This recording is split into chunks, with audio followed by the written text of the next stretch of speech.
Good morning, Internet. My name is Jay, and let me ask you a quick question. What comes to mind when I mention first-person shooter games? You would probably think of quite a few titles that fit this genre. There's current modern-day shooters like Call of Duty, Fortnite, or Team Fortress 2. Older ones that are still enjoyed by many, such as Portal, Quake, and Doom 1993. But if you are a true PC gaming fanatic, you'll know that none of these games would ever come close to being as influential and outstanding from both the gameplay and technical perspective like the original PC title, Half-Life.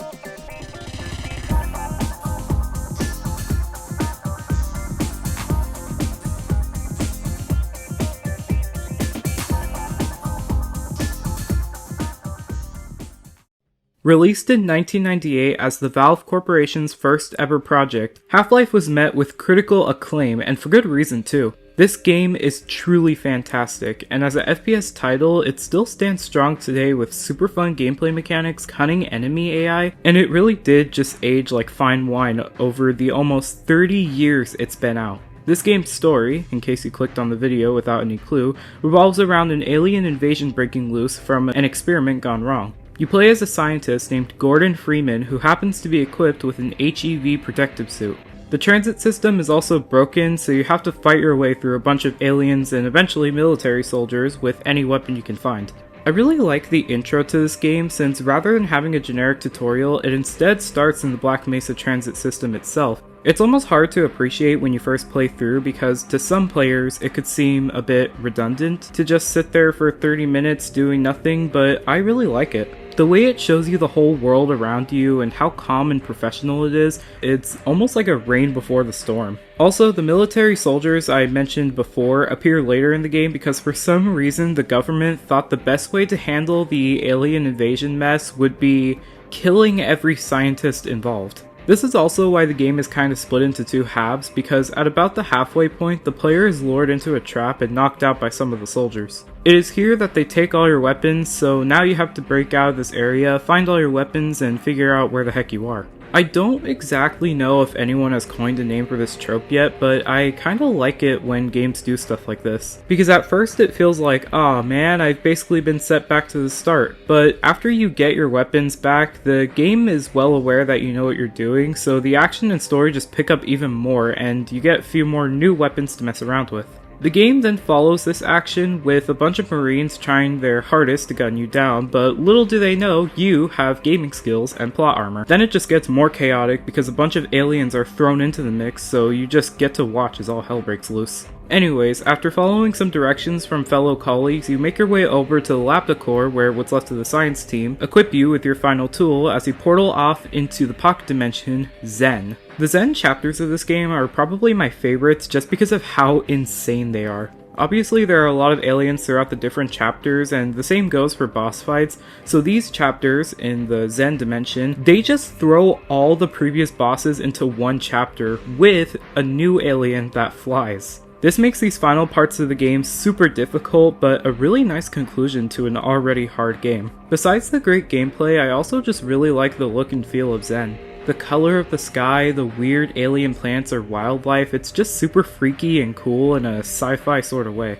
Seriously, if you've played this game before and you don't want to just dip your toes in that healing pool, we can't be friends. After a bit of platforming, you enter this huge tower thing and have to climb up, killing a bunch of enemies, and after all of this, the game ends off with a super cool boss fight that gives you complete freedom to use any weapon, but chances are you're going to be losing all your ammo. That's because here you have to fight the Nihilanth, a super powerful and huge baby-looking alien with attacks that can instantly take you out in one hit. Another really unique thing about this boss is also in one of its attacks. In the final chapter leading up to Xen, there's these glowing orbs that teleport the player around, which makes for super cool and tricky sections of the map. Take for example this room. There's a huge pillar that has portals at each vertical section, and near the pillar is a bunch of floating platforms revolving around it.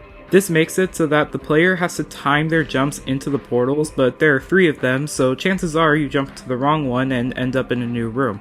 Are you starting to see why the average time of finishing this game is 12 hours? The reason I'm bringing this all up for the Nihilanth is because one of this thing's attacks is the portal orbs from chapter 17. This boss throws portals to other rooms at you. So if you get hit by one, you gotta fight your way through enemies in a small arena to get back to the actual boss stage, and if you don't, then enemies from those other rooms will spawn into the main boss stage, so you pretty much have to pick your poison with that attack. But for some reason, it actually isn't rage-inducing at all. I think that's what baffles me so much about this whole game. There are so many sections that in hard or even normal mode can be just cruel, but it doesn't ever make me mad. This game is hard, but it's also fun at the same time, and the way it balances that is honestly great. Because beating these levels and shooting up the aliens almost relieves all the anger and makes the game a more casual but still tense experience. One moment you're chilling, something jumps around the corner, you scream, you shoot it, and then you're chilling again. But yeah, after beating the final boss, you're greeted by, who's this guy again? Oh. I have not played Half-Life 2 yet. One more thing I also want to mention is the pacing. Half-Life 1 is a very long game, and even after playing it twice, I still would need like a week to complete it normally. Though the game's story and maps are all split up into individual chapters. That's why I kept saying chapters throughout this video. There are 17 chapters, not including the first transit system you start in, and I think this splitting of the story overall just makes the pacing feel so much more right. Another great part of the game that takes its immersion from an 8 to a 10 is the sound design. I don't know why, but these tracks go way too hard. My favorites are Nuclear Mission Jam, Drums and Riffs, as well as the end credits theme. That one goes way too hard for a bunch of late 90s samples. I need that stuff to play at a club. But yeah, there are a lot of things I and many others like about this game. But you didn't just come here to see me praise this game a bunch.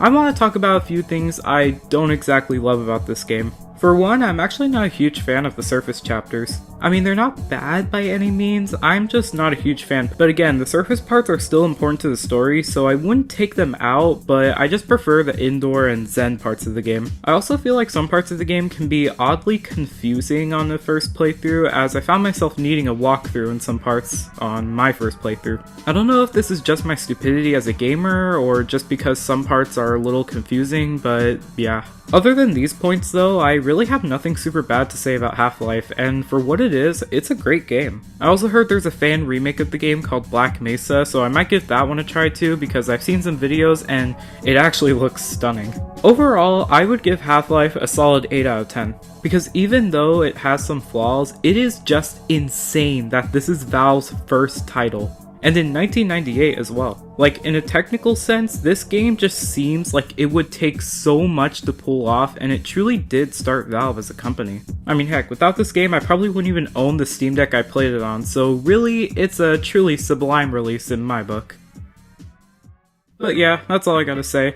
I'm gonna be making a sequel to this video about Half-Life 2 sometime in February, so be sure to stay tuned. Also, let me know in the comments what you thought about this game, and if you haven't played it already, well, 1, why'd you let me spoil you on the game's story, and 2, please go support Valve and play it now because they worked really hard on it and I'm just a silly guy saying his silly opinions. Thank you all so much for watching, and I'll see you in the next one. Jay signing off.